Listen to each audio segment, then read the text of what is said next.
जोहार, जय मूल्यवासी। मैं रविंद्रा ने और आप देख रहे हैं एमएन टीवी। आज पश्चिम बंगाल का जो चुनाव होने वाला है उसके विश्लेषण के बारे में चर्चा करेंगे। पश्चिम बंगाल देश के आज़ादी के पहले से चिंतकों का, कवियों का, वैज्ञानिकों का, स्वतंत्र सेनानियों का और सबसे ज़्यादा डॉक्टर आम्बेडकर का आंदोलन का सेंटर रहा है, जिसे हम प्रोग्रेसिव विचारों का स्टेट कहा जा सकते हैं। जैसे भारत में उस समय महाराष्ट्र, केरल, तमिलनाडु ये प्रोग्रेसिव स्टेट है, उसी प्रकार पश्चिम बंगाल भी है, जहां ब्राह्मणवादी व्यवस्था के विरोध में आंदोलन बड़े पैमाने पर चलते थे, जहां बाबा साहब अम्बेडकर जी के जन्मभूमि कर्मभूमि महाराष्ट्र ने संविधान सभा में जाने से रोका था, वही बंगाल के नमो छिद्रा, राजवंशी और मुसलमानों ने बाबा साहब को संविधान सभा में चुनकर लाया था। बंगाल से जोगेंद्रनाथ मंडल ने उन्हें बंगाल से चुनाव लड़ने के लिए आमंत्रित किया था।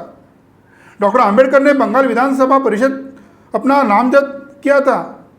अनुसूचित जातियों के लिए अलग से कोई स्थान न होने के कारण हिंदुओं के साथ उन्हें जोड़ दिया था, यानी अनुसूचित जातियों का अकाउंट 27% हिंदुओं के साथ जोड़ दिया था, यानी 27% हिंदू यानी अछूत और 33% मुसलमानों का कोई प्रतिनिधि यहाँ से चुनकर नहीं आया था, उसे चुनना था। डॉक्टर आम्बेडकर के लिए ये चुनाव जीवन मरण का सवाल बन चुका था। बंगाल में उनके साथ बुद्ध सिंह, करपाल सिंह, बच्चू सिंह और जोगेंद्रनाथ मंडल ने जमकर मेहनत की। यहाँ भी कांग्रेस ने उन्हें हराने के लिए पूरी दमखम लगाई थी, पर 20 जुलाई 1946 को जब परिणाम घोषित हुए तो शहर नाच उठा। पंजाब से आए उनके शुभचिंतकों ने तो भागना शुरू किया था। ढोल पर ताबड़तोड़ डंडे बरस रहे थे, चारों तरफ उनकी जय जयकार के नारे गूंज रहे थे, क्योंकि अम्बेडकर एंग्लो इंडियन सदस्य, निर्दलीय अछूत सदस्य और संभवतः मुस्लिम लीग के सदस्यों की मदद से चुनाव जीत गए थे। डॉक्टर आम्बेडकर ने यह विजय अछूत वर्ग के विजय बताया और इसके लिए सबको धन्यवाद दिया और कहा, मैं रक्त के अंतिम बुद्ध तक अपने लोगों के लिए, अपने हितों के लिए और उनके अस्तित्व के लिए काम करता रहूंगा। संविधान सभा में पहुंच जाने के बाद अम्बेडकर ने राष्ट्रीय घोषणा पत्र आदि तैयार करने में कांग्रेसियों के साथ मिलकर काम किया और साथ ही उन्होंने अपने काम से कई सदस्यों को प्रभावित भी किया। लेकिन कांग्रेस ने फिर से कुटिल चाल चली। जसोर खुल्लान, जहां से अम्बेडकर चुनाव जीते थे, उसे पूर्वी बंगाल को दे दिया, जिसके कारण अम्बेडकर पाकिस्तान संविधान सभा के सदस्य बन गए थे। विभाजन के लिए तय नियम अनुसार बंगाल प्रांत जिस निर्वाचन क्षेत्र की आबादी 50% से ज़्यादा हो, पाकिस्तान या पूर्वी बंगाल को दिया जाना चाहिए था, जबकि जसोर खुल्ला में मुसलमानों की आबादी 48% ही थी, जिसके कारण अम्बेडकर को वहाँ से इस्तीफा देना पड़ा। डॉक्टर आम्बेडकर ने इस विषय के संबंधित ब्रिटिश प्रधानमंत्री से मुलाकात की और उन्होंने कांग्रेस के द्वारा चली गई कुत्सित चाल से अवगत करवाया। ब्रिटिश सरकार ने इसे गंभीरता से लिया, क्योंकि वो सभी समझ गए थे कि आम्बेडकर को रोकना मुश्किल है। वो पहले से कैबिनेट मिशन की योजना से असंतुष्ट है और इस बार तो उनके साथ सीधा सीधा अन्याय हो गया था, जिसके चलते ब्रिटिश सरकार ने नेहरू को सूचित किया, जसोर खुल्ला एक तो भारत में लो अथवा डॉक्टर आम्बेडकर को किसी अन्य स्थल से संविधान सभा में भेजने की व्यवस्था करो। इस तरह तमाम दबाव के चलते कांग्रेस को उन्हें संविधान सभा में बंबई से चुनकर भेजना पड़ा। इसके अलावा 1946 के कार्यकाल में संविधान सभा के कुछ सदस्य जो उनके ज्ञान से परिचित हो गए थे, वो उनके साथ काम करने इच्छुक थे। डॉक्टर आम्बेडकर की पुस्तक स्टेट एंड माइनॉरिटीज, जिसकी रचना से उन्होंने संयुक्त गणराज्य के संविधान के रूप में जो की थी, उसकी प्रतियां संविधान सभा में सभी के पास पहुंच चुकी थी, जिससे पढ़कर सभी लोग उत्कृष्ट ज्ञान के कारण उनके कायल हो गए थे। दूसरी तरफ नेहरू किसी संविधान विषय की तलाश में थे। ऐसी स्थिति में डॉक्टर राजेंद्र प्रसाद ने 30 जून 1947 को बंबई के प्रधानमंत्री बीजे खैर को पत्र लिखा और संविधान सभा में डॉक्टर आम्बेडकर का चुनाव सुनिश्चित करने का निर्देश दिया। आज SC, ST, OBC को जो अधिकार मिले, उसमें बंगाल की भूमि की बड़ी देन है। आज कहाँ गया है वो वर्ण व्यवस्था, जाति व्यवस्था के विरोध में लड़ने वाला बंगाल? आज उसी पश्चिम बंगाल ने SC, ST, OBC और मुसलमानों के वोटों से पहले कांग्रेस को जिताया, 34 साल कम्युनिस्टों को जिताया, अभी 10 साल से तृणमूल कांग्रेस के साथ सत्ता भोग दिया। पश्चिम बंगाल में आज तक ब्राह्मण और कायस्थ दोनों जातियों के मुख्यमंत्री बने हैं।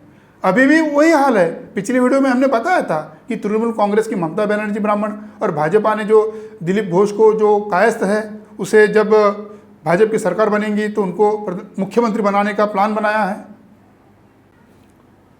अब थोड़ा हम पीछे जाएंगे। 2019 के जो लोकसभा के चुनाव हो गए उसके बारे में जानकारी करेंगे।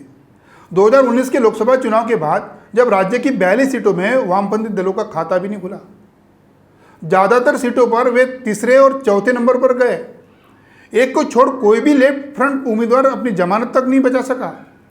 वाम मोर्चा कांग्रेस ने तृणमूल कांग्रेस के विरोध में भाजपा को वोट ट्रांसफर किया। भाजपा की सीटों की संख्या 2 से बढ़कर 18 हो गई, यानी 10% से 40% हो गए। 2019 के लोकसभा चुनाव में बीजेपी को 4 गुना यानी 40% वोट मिल गए। आज पश्चिम बंगाल में विधानसभा के जो चुनाव है उसमें 294 सीटें हैं। एससी की जनसंख्या 22% है, उनकी 68 सीटें सुरक्षित है।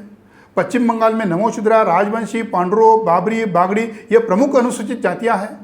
संपूर्ण पश्चिम बंगाल में 70 से 75% वोटों का उन पर प्रभाव पड़ सकता है जो अनुसूचित जाति के हैं। अनुसूचित जनजाति की जनसंख्या 6% है। इसमें संताल जो आदिवासी जाति है वो बड़े पैमाने पे है। उसके बाद मुंडा, कोल, उरांव, तमांग, लेप्चा, भूटिया, असुर ये अनुसूचित जनजातियां हैं।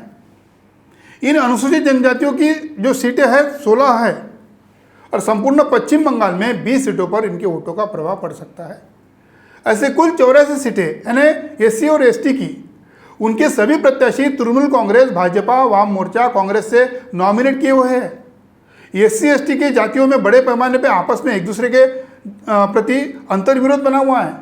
बना हुआ नहीं है, वो तृणमूल कांग्रेस, भाजपा, वाम मोर्चा, कांग्रेस जैसे ब्राह्मणों के जो दलों ने वो बनाया है। इन दलों ने एससी एसटी के दलालों की पैदाइश की। हम ये नहीं कह सकते हैं कि पश्चिम बंगाल में यह अनुसूचित जाति का या अनुसूचित जनजाति का एक कद्दावर नेता है। कोई कद्दावर नेता बनने की कोशिश करे तो उनके पंख की छटाई भी होती है। यही 84 एससी एसटी के जो विधायक है चुनाव के बाद एक आ जाए, चाहे वे तृणमूल कांग्रेस, भाजपा, वाम दल, कांग्रेस के हो, ब्राह्मणों के दल के चुनकर आए, वो अपना शिक्षा, नौकरी और जमीन पर अधिकार ब्राह्मणवादी व्यवस्था से ले सकते हैं। विकास के नाम पर पूंजीवादी ताकतों ने जो जमीन छीना है उसको मांग सकते हैं, वो छीन कर ले सकते हैं, मगर वो लाना चाहिए। पश्चिम बंगाल में 27% वोट मुसलमानों के हैं। पहले कांग्रेस के खुटे में बंधे थे, बाद में कम्युनिस्ट के खुटे में बंधे। 2011 के बाद ममता बनर्जी जी के खुटे में बंधे हुए। अभी मुसलमानों में बड़े पैमाने पर जागरूकता आने के कारण ऐसा हो नहीं सकता, मगर अब्बास सिद्दीकी जैसा नेता वाम मंडल और कांग्रेस के साथ गठबंधन करता है। चुनाव के नतीजे आने के बाद पता चलेगा। अब्बास सिद्दीकी पार्टी के कार्यकर्ताओं का वोट मरे हुए वाम दल और कांग्रेस को जिंदा करेगा, मगर वाम दल कांग्रेस के नेता भाजपा को वोट शिफ्ट करने वाले हैं। पश्चिम बंगाल के सामाजिक और राजनीतिक जानकारी हमारे एमएनटीवी के प्रतिनिधि को देते हुए बहुजन मुक्ति पार्टी के केंद्रीय पर्यवेक्षक भांजीभाई राठौड़ बताते हैं, लोग ये सोचते हैं, लोग की अपेक्षा है कि बंगाल के लोगों का विकास होना चाहिए। बंगाल के युवा लोग चाहते हैं कि उसको नौकरी मिलनी चाहिए। बंगाल के युवा चाहते हैं कि उसको बेरोजगारी मिलनी चाहिए।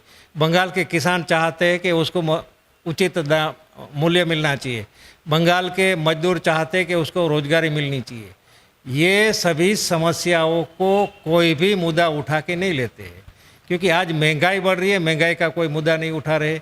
चाहे टीएमसी बोलो, चाहे वाम मोर्चा बोलो, चाहे कांग्रेस बोलो, कोई भी मुद्दे की राजनीति नहीं करती है। यहाँ जो राजनीति हो रही है एकदम गलत टाइप की राजनीति हो रही है। और दूसरे जो मंडल आयोग लागू हो गया था, आज भी पश्चिम बंगाल में मंडल आयोग लागू नहीं हुआ। कम्युनिस्टों ने मंडल आयोग लागू नहीं किया, तृणमूल कांग्रेस ने मंडल आयोग लागू नहीं किया, इसलिए पिछड़ों की भी हालत वहाँ पे गंभीर है। वाम दलों ने 2011 के पहले यानी 2008 को सिंगूर में टाटा समूह को नैनो कार बनाने के लिए कारखाने लगाने के लिए दिया था। ममता बनर्जी ने उसके विरोध में आंदोलन किया था और पश्चिम बंगाल में बड़े पैमाने पे ममता बनर्जी का उस समय उदय हुआ था। यह आंदोलन 104 दिन चले और 12 लोगों की लाशें गिरी। उन 12 लोगों के लाशों पर ब्राह्मणी ममता बनर्जी की ताजपोशी हुई।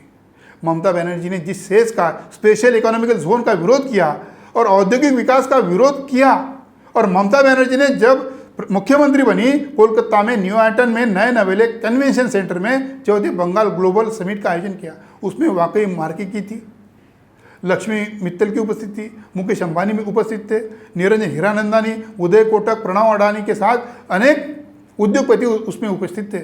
उद्योगपतियों ने ममता बनर्जी की बड़ी प्रशंसा की। अंबानी ने तो कहा कि दीदी आपके नेतृत्व में वेस्ट बंगाल बेस्ट बंगाल बन गया है। हीरानंदी ने कहा ऊपर से सुपर है। कोटक ने कहा मुझे यकीन हो गया कि देश के भविष्य का उदय पूरब से होगा। ममता बनर्जी की सरकार जब आई उसके बाद वहाँ पे 4 सीमेंट के कारखाने बने, डालमिया, इमामी, अपना इंडस्ट्रियल पार्क, JSW सीमेंट कारखाना जो हाल ही ममता बनर्जी ने उद्घाटन किया था चुनाव के पहले। श्री सीमेंट को 10 अरब के निवेश का कारखाना शुरू किया था। सीमेंट का सबसे बड़ा हब पश्चिम बंगाल बन गया। सज्जन जिंदल ने अपने JSW समूह के विस्तार के लिए 10,000 करोड़ का निवेश का प्रस्ताव दिया। अंबानी ने 5,000 करोड़ का प्रस्ताव दिया।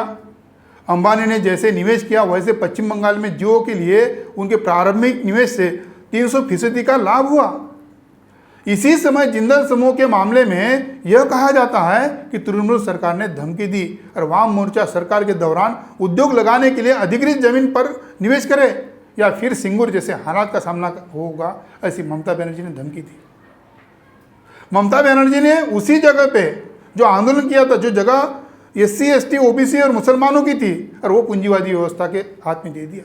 ममता बनर्जी ने उद्योग जगत को संदेश दिया, हमारे घर सुंदर बंगाल, हमें अपना समझे, आप हमारी संपत्ति है, हमारी प्रेरणा है, हम आपके बिना कुछ नहीं कर सकते, हम आपके बिना कामकाज नहीं चला सकते, न आगे बढ़ सकते हैं। लंबे अरसे से जो दार्जिलिंग में जो बड़ा पर्यटन है, गोरखालैंड के आंदोलन की वजह से अशांतता बनी हुई है, वो रुकने के कारण दार्जिलिंग में भी 100 करोड़ रुपए का जो सरकारी निवेश किया उसकी घोषणा किया। ये भी सब पूंजीवादी व्यवस्था को बढ़ावा देने के लिए किया। पश्चिम बंगाल के चुनाव के पहले प्रधानमंत्री नरेंद्र मोदी ने चुनाव को सामने रखकर बंगाल के औद्योगिक नगरी हल्दिया में तेल, गैस, आधारभूत संरचना से जुड़ी 4,700 करोड़ रुपए की 4 महत्वाकांक्षी परियोजनाओं को राष्ट्र को समर्पित किया। ये सभी परियोजना गैस अथॉरिटी ऑफ इंडिया गेल, भारतीय तेल निगम IOC, पेट्रोलियम जो Bharat petroleum corporation limited BPCL और भारतीय राष्ट्रीय राजमार्ग प्राधिकरण NHAI से जुड़ी है। उधर वित्त मंत्री निर्मला सीतारमण रोज सुबह रात यही सरकारी कंपनियां निजीकरण में बेच रही है। और पश्चिम बंगाल के 9 जिलों में 1,411 एकड़ 27 लाख वर्ग फीट जमीन विकसित औद्योगिक भूमि है, जबकि 4,630 एकड़ जमीन अविकसित भूमि है। ये 7 जिलों की उपयोग में तैयार है। ये सारी जमीन उद्योगपति के जेब में डालने का काम केंद्र सरकार कर रही है।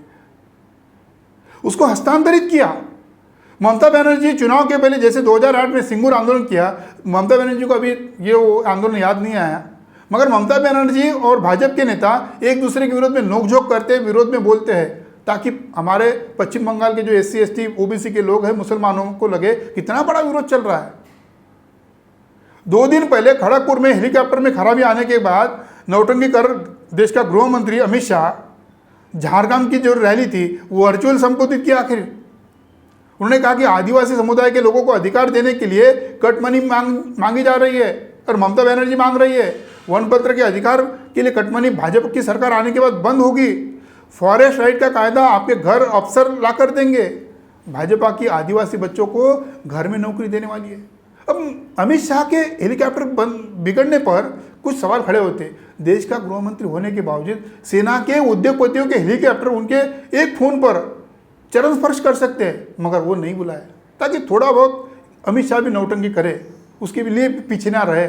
और आदिवासियों के जल जंगल जमीन को पूंजीवादी व्यवस्था को दहेज में देने वाली केंद्र सरकार कह रही है कि आदिवासियों के वन पत्र अधिकार जो मुफ्त में मिलेंगे और फॉरेस्ट राइट भी भाजपा की पश्चिम बंगाल में सरकार बनने के बाद होगी। यह तो बात ऐसी हो गई कि बिहार का जब चुनाव चल रहा था, वो कोरोना वैक्सीन जो है भाजपा चुनाव जीतेगी तो फ्री में देगी। चुनाव EVM की गड़बड़ी में जीता और वैक्सीन भी मुफ्त में नहीं मिली। दूसरे अमित शाह बोले कि आदिवासियों के बच्चों को घर पे नौकरी देने वाले हैं। ये वैसे ही बिहार के चुनाव जीतने के पहले कह रहे थे कि 19 लाख नौकरी बिहारी को मिलेगी। अमित शाह बिहार हो या पश्चिम बंगाल के आदिवासियों को नौकरी देना दूर, अपने बेटे को BCCI का सचिव बनाया, जय शाह को सचिव बनाया। मोदी जी के सरकार बनने के बाद जय शाह की कंपनी को 16,000% फायदा हुआ। और अमित शाह ये बताए कि जय शाह को इतना फायदा कैसे हो सकता है। हमारे पश्चिम बंगाल के SC, ST, OBC के लोगों को समझाओ कि ये कौन सी खेती उन्होंने किया कि इतना बड़ा फायदा हो सकता है, 16,000% फायदा हो सकता है। आज के लिए इतना ही। सभी दर्शकों का धन्यवाद।